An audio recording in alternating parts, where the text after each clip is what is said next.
Hey there, what's up guys? My name is Useless Mango and I'd like to welcome you all to today's Grand Theft Auto 5 video where I'm going to be showing you guys the speed difference between the two new supercars, those being the Pegassi Reaper and the Vapid FMJ, and some of the fastest supercars that were already in GTA Online. Alright, so as always, if you do go in to enjoy the video or you find it interesting at all, then do be sure to drop the video a like rating, and if you are new around here and you like my GTA 5 content, then why not hit that subscribe button? It only takes 2 seconds and it means that you won't miss any of my future uploads.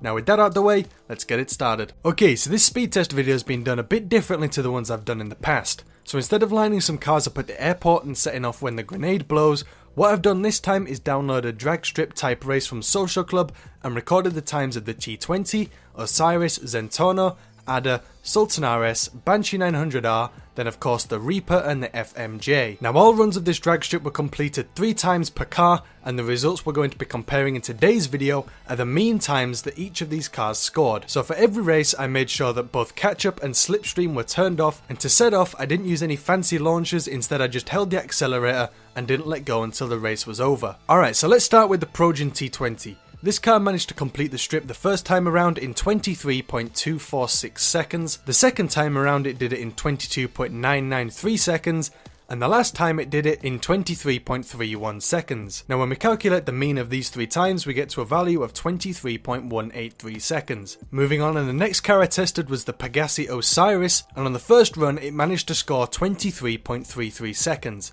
On its second run it did it in 23.158 seconds, and on the last run it did it in 23.296 seconds, which brings our mean value to 23.261 seconds. Slightly slower than that of the T20, but only by a fraction of a second. Okay, so the next car I tested was the Pegassi Zentorno, which on its first run managed to score 22.896 seconds. Then on its second run it managed to do the strip in 22.976 seconds, and on its final run it did it in 22.811 seconds. This brings the Zentorno's mean time to 22.894 seconds, which is the fastest time out of the 3 cars we've tested so far. Next up it was the turn of the Truffade Adder, which managed to score in at 23.446 seconds on the first run, then 23.663 seconds on the second run, and 23.63 seconds on its final run. So they're pretty close scores, and it brings our mean value to 23.58 seconds. Now the next 2 cars I tested, I didn't really expect them to do that well, but to be honest they actually surprised me a bit. And the next car I tested was the Sultan RS,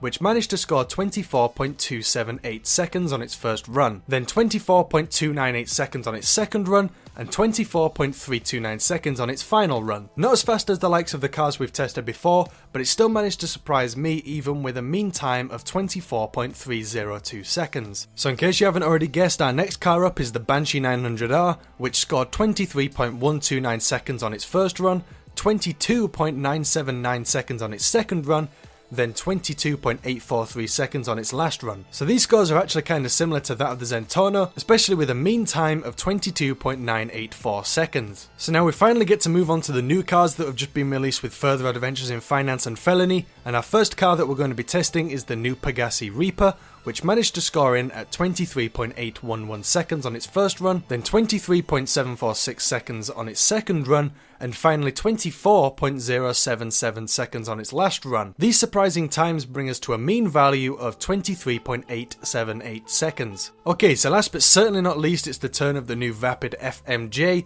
which scored in at 23.644 seconds on its first run, then 23.543 seconds on its second run, and finally 23.629 seconds on its last run.